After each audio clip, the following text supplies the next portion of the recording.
Boulevard de la culture, l'émission culturelle de Margot Siffer. Bonjour à toutes, bonjour à tous, bienvenue sur RCJ dans Boulevard de la culture. Mon invitée cette semaine est une journaliste et animatrice de radio et de télé bien connue du grand public, notamment pour co-animer depuis 2017 sur France 2. Tout le monde a son mot à dire aux côtés d'Olivier Mine. Vous l'avez aussi vu il y a quelques années dans Enquête criminelle sur W9 et entendu dans La curiosité est un vilain défaut sur RTL. Bonjour Sidonie Bonnec. Bonjour Margot, quelle joie de venir vous rencontrer. Je suis ravie de vous rencontrer vraiment. J'ai envie de dire qu'on ne vous reçoit pas aujourd'hui en tant que journaliste, ni en tant qu'animatrice, mais plutôt en tant que romancière. C'est vrai. Vous avez sorti le mois dernier votre premier roman que je montre à la caméra et qui s'intitule La fille au père. C'est paru chez Albin Michel. C'est un roman que j'ai adoré. Je vous l'ai dit, je l'ai dévoré, je ne l'ai pas lâché pendant 2 jours. J'étais à fond, comme on dit. Happé. Happé, exactement happé. Alors, c'est l'histoire d'Emilou, 18 ans, qui est une lycéenne d'origine modeste, j'ai envie de dire. On est en 96 à Plouernext, un village fictif je l'ai inventé. De Bretagne. Mais la Bretagne, c'est là où vous avez aussi grandi, hein, Sidonie. Oui, je suis bretonne. Exactement. Mes parents vivent en Bretagne et toutes mes racines sont en Bretagne. Et donc, Emilou, à ce moment-là de sa vie, donc 18 ans, elle a envie de quitter, on va dire, cet endroit qu'elle estime paumée, entre guillemets, et de fuir aussi une famille trop nombreuse avec des parents absents qui travaillent beaucoup et qui croulent sous les dettes. Et c'est un petit peu le début de l'histoire. On retrouve une Emilou pas très sûre d'elle. Pour elle, ça va être le déclic. Pour Emilou, elle va se dire et maintenant, qu'est-ce que je fais, moi ? Comment je me réalise ? Elle rêve d'être journaliste. Ouais. Et donc, elle a besoin de parler anglais. C'est vraiment la matière qui lui manque. Elle n'a pas les moyens de prendre des cours. Elle est vraiment pas très bonne en anglais. Et donc, elle accepte l'idée d'une amie qui lui dit moi je connais une famille vraiment très bien à Londres, tu pourras y apprendre l'anglais contre quelques ménages et des goûters sucrés pour des enfants très gâtés. Et donc Emilou, elle se dit mais c'est la chance de ma vie, et donc elle va partir en Angleterre, voilà, à Londres. Alors, on va en parler. Avant de poursuivre, j'ai quand même envie de préciser que cette histoire est inspirée d'une histoire vraie, de votre propre histoire, Sidonie, que vous avez vécue à vos 22 ans. Il me semble. Avant d'en parler, quel genre de jeune fille, de jeune femme étiez-vous à l'époque ? Alors moi j'ai de la chance parce que j'étais une jeune femme plus heureuse qu'Emilou, parce que j'ai des parents qui étaient très joyeux et surtout très motivants, qui m'encourageaient à réaliser mes rêves. Donc j'étais vraiment portée. Contrairement à mon héroïne, à qui va arriver des choses terribles chez cette famille de riches londoniens. Et j'étais une jeune fille qui avait plein de rêves. Ouais. J'étais très ambitieuse, mais j'ai toujours appelé ça, et je le suis toujours, mais l'ambition joyeuse. Je trouve qu'il faut le revendiquer quand on est une femme. Parce que chez les hommes, ça passe très bien, mais chez les femmes, on fait non, se prend pour qui ? Non. Moi, j'ai toujours voulu réaliser mes rêves. C'est ça l'ambition joyeuse, c'est vivre. La vie est très courte, j'ai 1000 désirs, et donc je me disais, voilà, tout était possible puisque j'avais rien. Donc je ne pouvais que espérer donc faire du journalisme, devenir un jour romancière. C'était mon grand rêve, mais c'était pas accessible tout de suite parce que c'est vrai qu'économiquement, ça peut être compliqué. Et donc, j'ai fait mon école de journalisme, voilà, enfin, tout s'est passé, j'ai beaucoup travaillé. Mais je garde cette idée de... Je me rappelle qu'à chaque fois que j'avais une bonne nouvelle, genre j'avais trouvé une pige, ou j'avais interviewé quelqu'un qui avait été sympa avec moi, et c'était un beau moment, j'appelais mes parents pour leur dire, et chaque moment était une joie. Et ça je suis heureuse d'avoir vécu ça comme ça. J'ai aussi eu plein de moments de stress, de tristesse, des larmes, parce que c'est dur d'étudier, c'est dur de commencer dans le métier, mais j'ai tenu bon.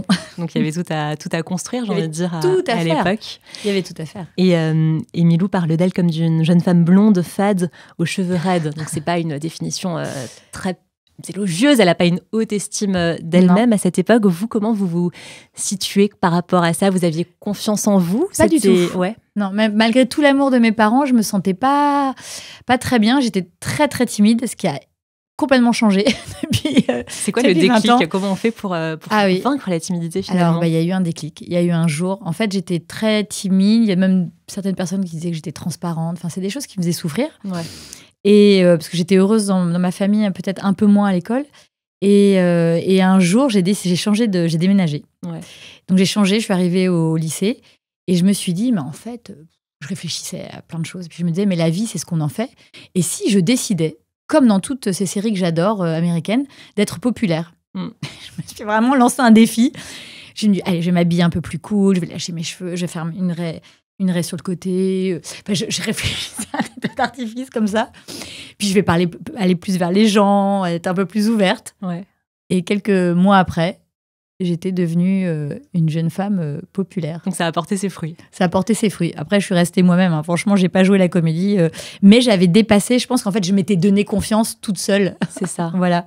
C'est vraiment une décision. Sans la validation des autres, en fait. Voilà. Ouais. Mais j'ai fait quelques efforts quand même pour sortir de mon cocon parce que peut-être que c'est vrai, un peu trop intello. Je passais ma vie à lire et que je me suis un peu ouverte aux autres. Et maintenant, je suis totalement ouverte aux autres, joyeuse. Et maintenant que j'ai goûté à ça, j'ai plus envie de revenir en arrière. Et vous le dites aussi, vos parents, votre frère vous ont gorgé d'amour et de confiance quand vous avez lu les remerciements. Mais j'ai tout lu, je vous dis, du début à la fin, de la première page à la dernière. C'est la plus belle chose, ça, finalement, qu'on puisse offrir à un enfant, justement, pour qu'il se sente bien et qu'il soit en paix avec lui-même et avec les autres aussi. Ah bah oui. Un enfant, moi j'ai 2 enfants en bas âge et c'est ce que je leur apporte d'abord, de l'amour, et puis je crois en eux, c'est-à-dire je les trouve beaux, je les trouve intéressants, alors que dans les cours de récré, c'est pas facile ce qu'ils peuvent entendre.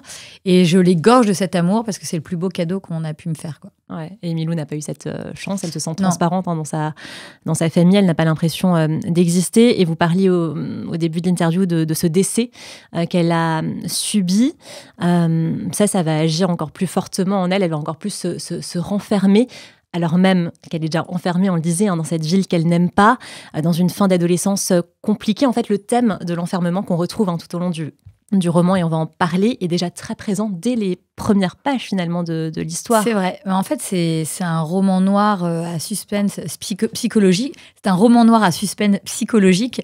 Donc, le thème, c'est vraiment l'enfermement. C'est-à-dire qu'Emilou, elle croit arriver au paradis. Elle voit qu'il est bien protégé, mais s'il est bien protégé, c'est qu'il y a une raison. Ouais. Et elle va être enfermée par ces fous qui, en fait, cachent des secrets terrifiants, qu'elle va devoir découvrir pour pouvoir essayer de s'échapper. Et c'est vrai que l'enfermement, c'est vraiment un thème que j'ai à cœur, qui me broie les tripes depuis longtemps.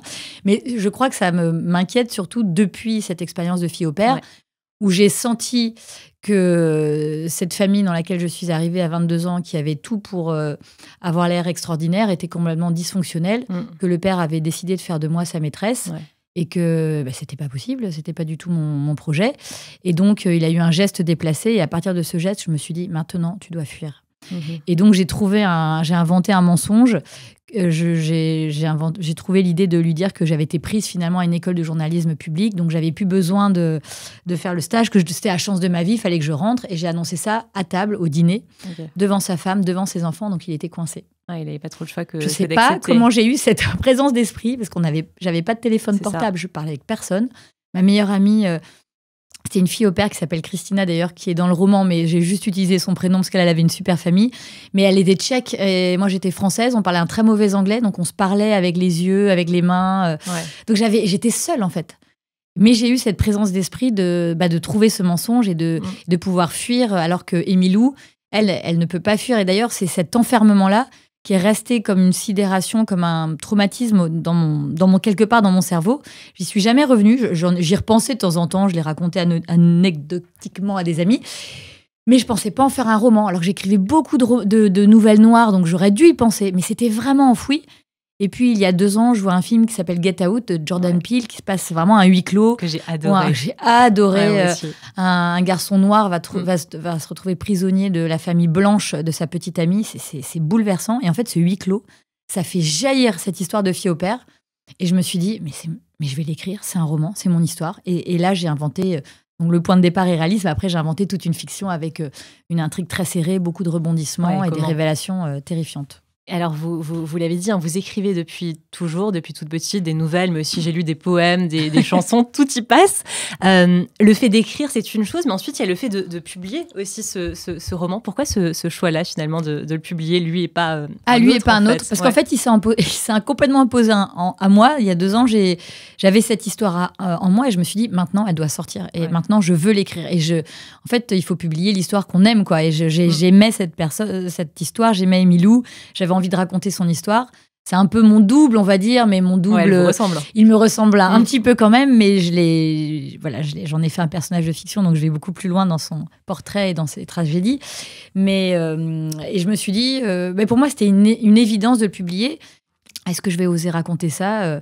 En fait, je crois que toujours dans mon idée de me réaliser et de me faire plaisir. Ouais. Ça me faisait plaisir d'écrire. J'avais envie d'écrire pour les lectrices et les lecteurs, les faire vibrer, leur faire ressentir des émotions. Et donc, je me suis lancée. Puis, j'avais écrit un petit mot sur mon bureau. J'avais écrit « Lâche les chiens » pour être sûre de ne pas être la journaliste ou l'animatrice libre, mais quand même, on a des codes, on a des contraintes. Ouais. C'est évident, on travaille dans un format. Et là, j'ai tout fait exploser. Et vous parlez justement de votre carrière aussi d'animatrice et de journaliste. Est-ce que vous avez ressenti, à un moment donné, de la part de certaines personnes, peut-être, le fait de vouloir vous enfermer dans une seule et même case, de vous dire, bah non, elle est journaliste, animatrice, elle ne peut pas écrire un roman. Vous l'avez subi ça un petit peu quand même ou pas trop? Alors, est-ce que je l'ai subi? Pas vraiment. Je crois qu'on n'a pas osé me le dire, mais je suis sûre que des personnes l'ont pensé. Ouais. Et oui, parce qu'il y a des réactions. Parfois, certaines personnes me disent bah, c'est étonnant pour une jeune femme joyeuse, lumineuse, bon, c'est leur mot, d'écrire un roman aussi sombre. Et moi, ça me semble pas du tout étonnant parce que je trouve qu'on a tous en nous des inquiétudes. Bien sûr. Que écrire sur le mal, la folie, l'enfermement, c'est en fait poser un problème, l'analyser, en faire le tour, le comprendre et le partager. Donc pour moi, ça me semble assez naturel et c'est une part de moi-même, ces peurs. Et je suis sûre que vous, ça a peut-être activé aussi, Margot, des peurs. Ou ça on en a tous, en fait. On en a tous et il ne faut pas nier, on n'est pas des façades, on n'est pas une jolie blonde souriante et à la vie extraordinairement facile. Ah non, mais moi, je suis un être humain comme tout le monde. Hein. J'ai des problèmes, j'ai des coups très durs, des choses à surmonter, des terreurs quand je ferme les yeux la nuit, comme beaucoup de gens. Et donc, moi, mon idée, c'est comme j'ai cette chance, mon métier m'a donné cette chance de me donner un peu plus confiance. Ouais. Et j'ai la chance de pouvoir vous parler. Vous avez ce pouvoir-là aussi, Margot. Et donc, on sait qu'on a cette chance cette liberté de parole et qu'il faut en profiter et qu'il faut s'en servir pour communiquer, partager des histoires, des idées, des frayeurs. La parole doit circuler, quoi. Voilà. Ça a eu un effet thérapeutique sur vous, cette écriture de ce roman? Ça vous a permis de vous reconstruire? Alors, je ne pensais pas. Entre guillemets, ouais. Je ne pensais pas du tout. Enfin, je ne l'ai pas fait pour ça. Ouais. Je l'ai fait vraiment par plaisir d'écrire et d'inventer des histoires.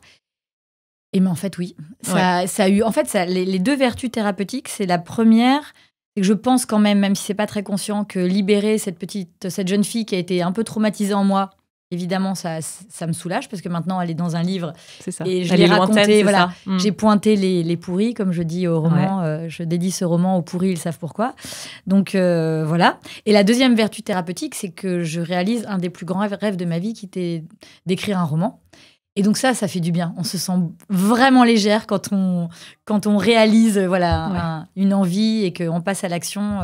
Ça fait du bien. Donc c'est doublement thérapeutique. Et ça vous a permis de vous venger, entre guillemets, aussi d'une certaine façon, de celles et ceux qui vous ont fait du mal quand même à l'époque. Ouais. Mais comme c'est agréable.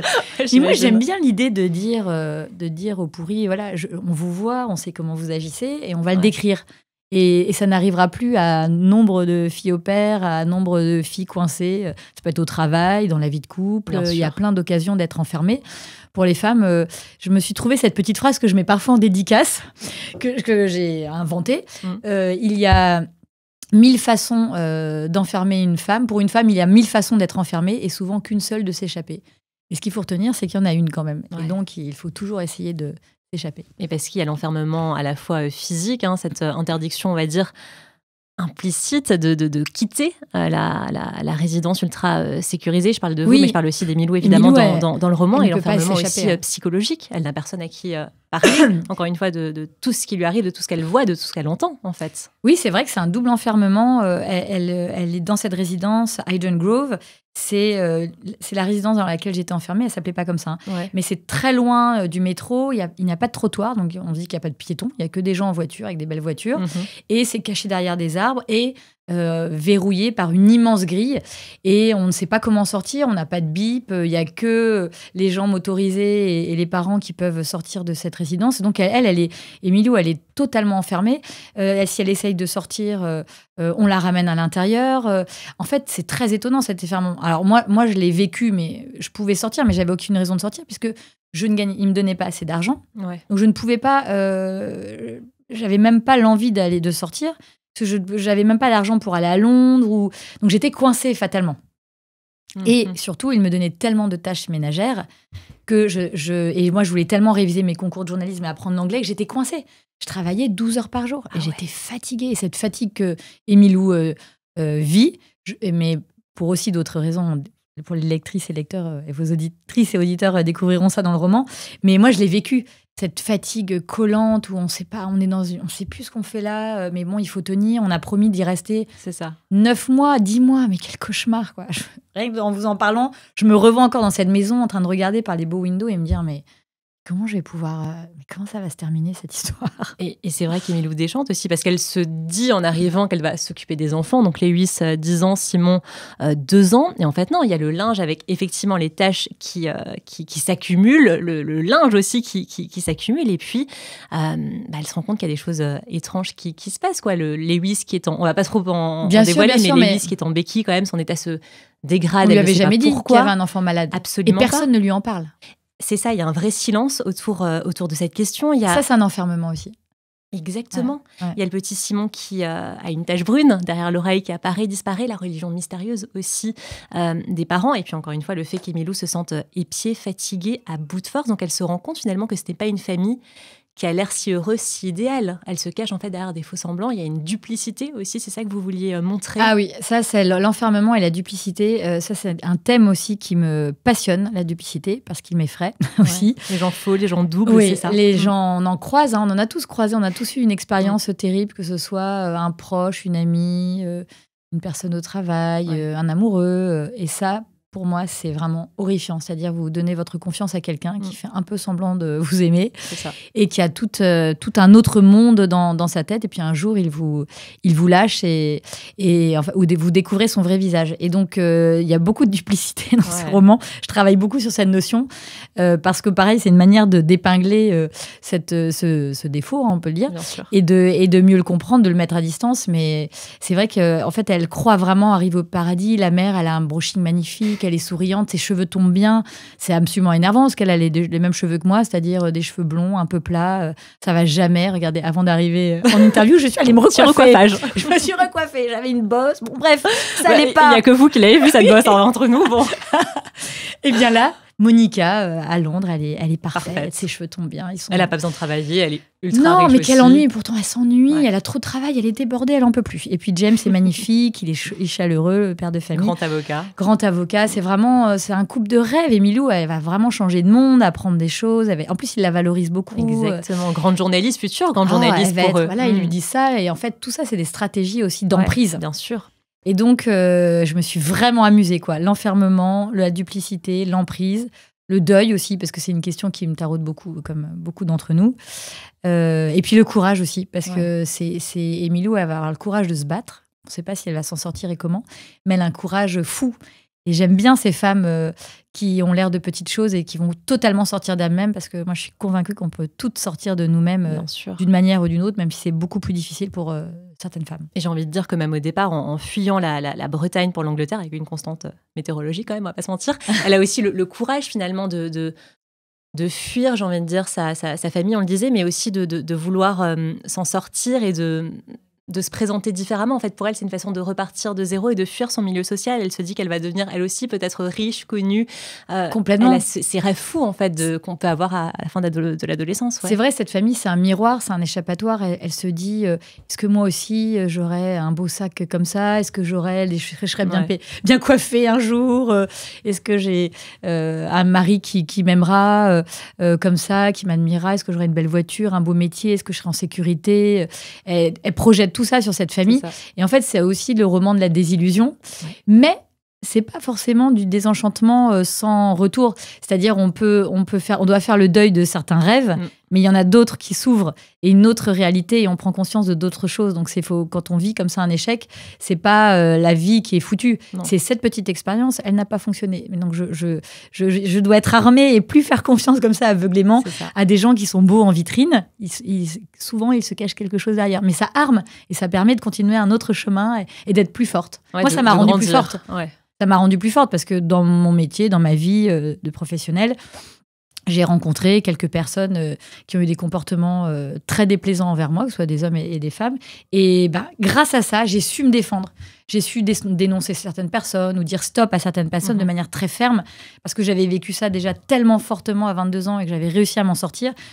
Ça m'a forgée, et donc il ne m'est plus arrivé de malheur ensuite, ce qui est quand même formidable parce que vous aviez les armes en vous nécessaires. J'avais les armes en moi, voilà, et la confiance. Et ce qui est aussi, je trouve très intéressant, c'est que le récit est à la première personne. On est vraiment en immersion en fait. Ça, j'adore. On suit les réflexions d'Emilou, on doute quand elle doute, on a peur quand elle a peur, et on sait qu'il y a quelque chose qui cloche, mais on n'arrive pas à mettre le doigt sur ce qui vous cloche. Fait tourner en bourrique dans ce roman. Et si bien qu'on se demande si en fait elle ne s'invente pas tout ce qu'elle entend et c'est ce vrai. qu'elle voit finalement. Oui, il y a certains lecteurs qui m'ont dit ça. À un moment donné, ouais. C'est vrai, on pourrait croire, mais en fait, vous allez voir. Je peux pas trop en dire, mais c'est vrai qu'écrire à la première personne, j'adore. En fait, c'est venu naturellement. Ouais. Et le deuxième roman que je prépare, il sera encore à la première personne. J'adore, comme en journalisme, l'immersion. J'aime bien, quand j'interviewe, comme vous, j'aime bien mettre à la place des gens, les faire parler. J'aime bien la télé. J'ai fait des docs d'immersion où je pars vraiment avec des métiers, des corps de métier pour voir ce qu'ils vivent dans leur chair. J'adore être à la place des gens. Et là, c'était tout naturel, pour moi, d'écrire à la première personne et de faire vibrer. J'avais pas mesuré à quel point ça allait être aussi fort pour les lectrices et les lecteurs, parce qu'apparemment, ça prend vraiment au col, au trip. Ah ouais, complètement, je confirme. Tant mieux, je suis trop contente.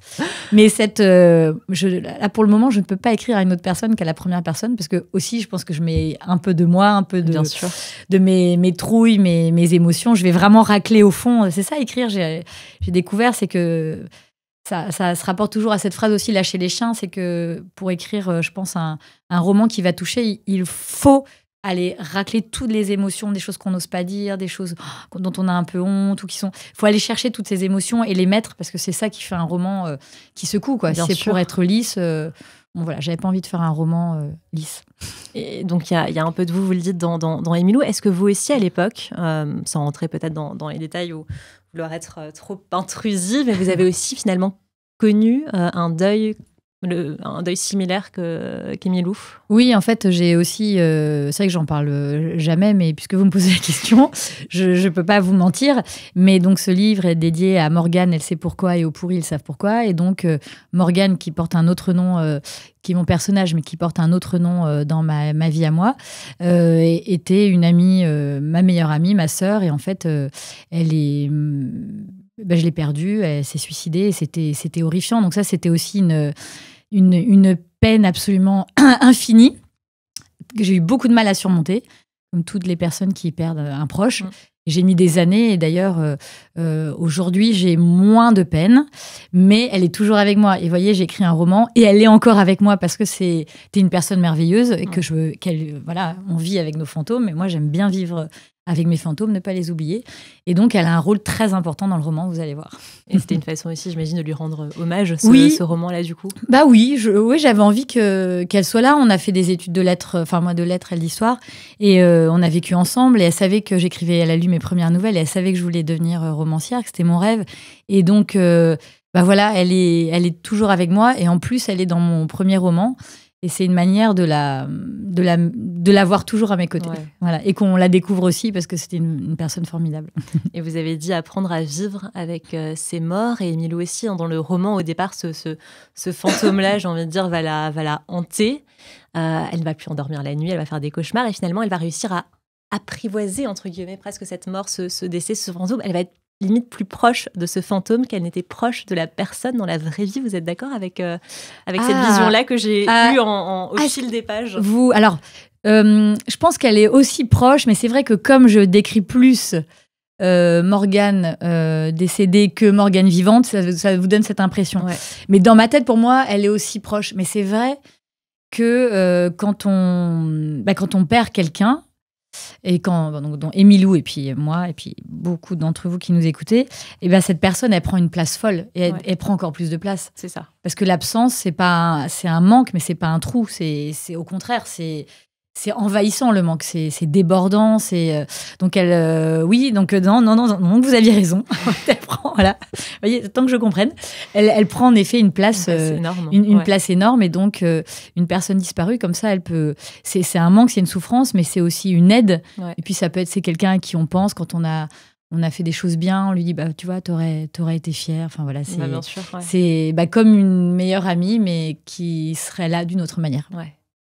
Et ce livre-là, c'est aussi peut-être un moyen là aussi de rendre hommage aux femmes qui encore aujourd'hui sont trop nombreuses en France, dans le monde, entiers, tous les jours à être agressés, à subir des gestes déplacés, à être même trompés, baladés, de saluer le courage de celles, évidemment, qui peuvent partir, qui peuvent fuir cette dépendance, et puis à celles qui sont contraintes de rester. Les deux, finalement, c'est un bel hommage aux femmes qui se battent tous les jours sans relâche. Mais en fait, c'est vrai que je ne l'ai pas écrit pour en faire un manifeste de la liberté des femmes, mais en fait, c'est en moi depuis toujours, ça transparaît forcément, et c'en est aussi le sujet.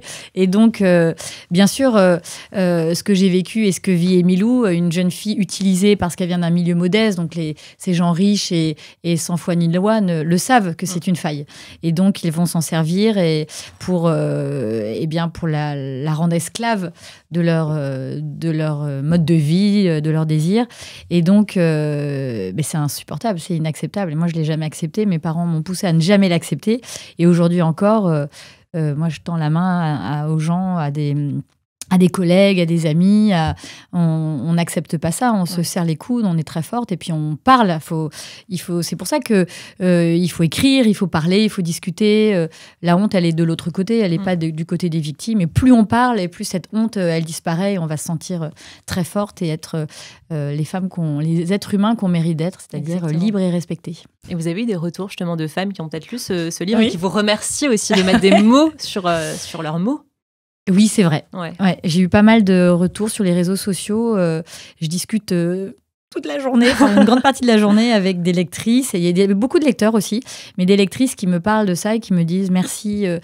Parce que vous verrez, dans le roman, elle fait certains choix, Émilou, et merci de nous proposer un personnage fort et que c'est pas la femme victime qui n'a aucun espoir. Et donc, je suis contente que mon héroïne, elle inspire ça et que ça soit un roman qui donne du souffle et du courage. Je suis très contente. Émilou finit par s'en sortir. Elle grandit, on suit son évolution sans trop en raconter dans ce roman. Et elle le dit à 41 ans, on sait de quoi la vie est capable, que le bonheur n'existe pas, que c'est une joie diffractée en centaines de galets à ramasser dès que l'on peut. On ne tombe pas que sur des trésors, mais il y en a et il faut savoir les reconnaître. Il faut oser trier. Faire des choix. Vous êtes d'accord avec ça? C'est ce que vous faites? C'est ce que vous vous efforcez? Moi aussi, c'est pour ça que je vous le lis. C'est ce que vous vous efforcez dans votre voix, j'aime beaucoup. C'est gentil. Le livre audio est sorti d'ailleurs mercredi. Ah oui, je suis tellement heureuse. Ah, ça c'est génial. Lison Pennec, c'est la comédienne qui le lit, donc qui incarne Émilou, mais elle incarne aussi les autres personnages. Elle est brillante, elle est géniale, c'est émouvant. J'adore cet audio-livre, il faut vraiment l'écouter. Je crois que je vais me refaire une petite session. Hein. Franchement, vraiment. C'est un super complément en fait, parce que ça apporte des émotions, ça met des intentions sur formidable.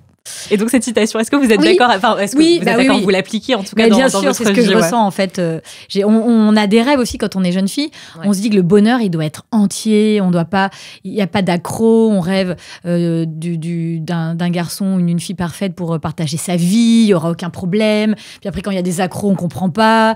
Non, mais il faut arrêter avec tout ça. La vie, c'est quand même très compliqué. Vie de couple, vie de famille, vie de travail. Il y a des hauts et des bas. 100 fois par jour.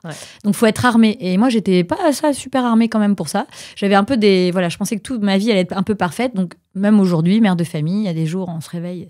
Les enfants, c'est tout part en vrille. On ne sait pas pourquoi. Tout le monde part à l'école, la moitié des gens pleurent. On ne sait pas. Mais il faut le dire, c'est la vie.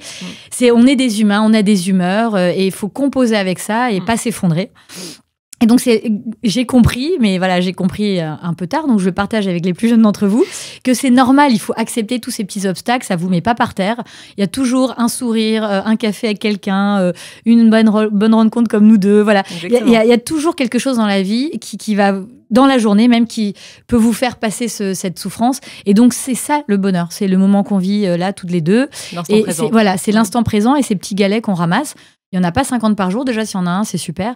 Et c'est ça le bonheur. C'est pas une espèce de gros bloc, un lingot qui va briller pour toute la vie. Ça n'existe pas pour personne. Même ceux qui veulent vous le faire croire, ce sont des menteurs. De la duplicité, on y revient. Hein. Ça, c'est de la duplicité. On a tous des la proches. Vie parfaite sur les réseaux, d'ailleurs, qu'on voit. Ah là là, mais oui. Et puis, ces amis qui ont des vies de couple de rêve, des vies de famille de rêve, des corps de rêve, qui ont des destinations de rêve. Ça n'existe pas. Il y a des gens qui aiment se raconter et nous raconter des histoires. Tant mieux, mais moi, je n'y crois plus. Et c'est pour ça que je ne regarde pas la vie des autres, mais j'apprécie la mienne, que j'essaye de construire de manière agréable, avec ses écueils. Vous êtes heureuse aujourd'hui, Sidonie Bonnec, apaisée du moins par rapport à cette épreuve que vous avez vécue oui. aux 22 ans. Je suis complètement apaisée, je suis heureuse. Après, j'ai encore beaucoup d'histoires noires à vous raconter, donc d'autres thrillers et d'autres romans noirs à écrire. Oui, et j'ai d'autres choses à venir. Voilà, d'autres histoires un peu peut-être aussi inspirées de ma vie. Mais c'est pas fini, j'ai d'autres choses à raconter et à vous faire vivre de manière immersive comme ça. Mais je me sens bien, oui, je me sens bien. Et vos projets, à part l'écriture, il y en a d'autres. Qu'est-ce qu'on peut vous souhaiter ? Qu'est-ce que vous pouvez me souhaiter ? Déjà, écrire le second, mais là, ça... Donc, pas une suite, un autre roman. Pour l'instant, pas une suite. Ouais. Même si on m'en a... Certaines lectrices et lecteurs m'en parlent, mais pour l'instant, ça sera un autre, parce que j'ai une idée qui me plaît énormément. Je suis déjà très avancée, donc je vais le faire. On perd pas de temps. On perd pas de temps, exactement. Et puis, me souhaiter d'être bien, quoi. Voilà, j'anime une émission sur France 2 que j'adore, Tout le monde a son mot à dire, qui est un divertissement sur la langue française et la culture générale. Et je suis très heureuse parce que toutes les personnes que je croise, et il y a tous les jours des gens qui m'en parlent dans la rue, dans les transports en commun ou sur les réseaux, c'est une émission qui fait du bien. Et moi, j'adore me dire que je fais du bien, que je fais rire, que j'apporte de la culture générale avec tous mes copains et copines autour de la table. Et de pouvoir continuer de passer du bon temps et de faire les choses bien pour les autres sans duplicité. Ouais, bien sûr. En toute liberté. Voilà. Et la radio, est-ce qu'on va vous retrouver prochainement ? C'est la question que je me pose. Il n'est pas prévu pour l'instant, mais la radio, c'est vraiment une de mes 3 grandes passions. Donc, l'écriture, la télé et la radio. Ça commence à faire beaucoup, là. Et oui, c'est vrai. Et donc, oui, quand une chouette radio avec des belles personnes qui ont des beaux projets me tendront la main, et pourquoi pas, parce que ça reste dans mon cœur. J'adore échanger, j'adore l'intimité de la radio. C'est très proche de l'intimité de l'écriture. C'est vrai. Il y a des personnes avec qui vous rêveriez de travailler ? Là, comme ça, j'ai pas d'idée. Mais en tout cas, travailler avec vous, ça doit être génial. Oh, j'adorerais. Franchement, j'adorerais. Vous êtes un soleil, vous êtes une super intervieweuse. On a le droit de dire ça comme ça dans une interview ? Je sais pas, mais je vous renvoie les compliments 1000 fois. Merci infiniment. Non, mais vous savez quoi ? Faut le dire. Voilà. Quand on pense, il faut partager ces bonnes ondes. Merci beaucoup. Merci Margot, c'était formidable. C'était génial, j'ai passé un super moment. Moi aussi. Je rappelle le titre de votre premier roman, La fille au père, c'est aux éditions Albin Michel. Et ce que j'ai pas précisé, c'est qu'il va être retranscrit dans 7 langues, ce livre, oui, on peut le dire. Ouais. C'est vrai, il va paraître dans de nombreux pays européens et j'en suis super contente. C'est mérité. Voilà. C'est trop bien. Ouais. Merci beaucoup Sidonie, Merci Margot. À bientôt. Merci à tous.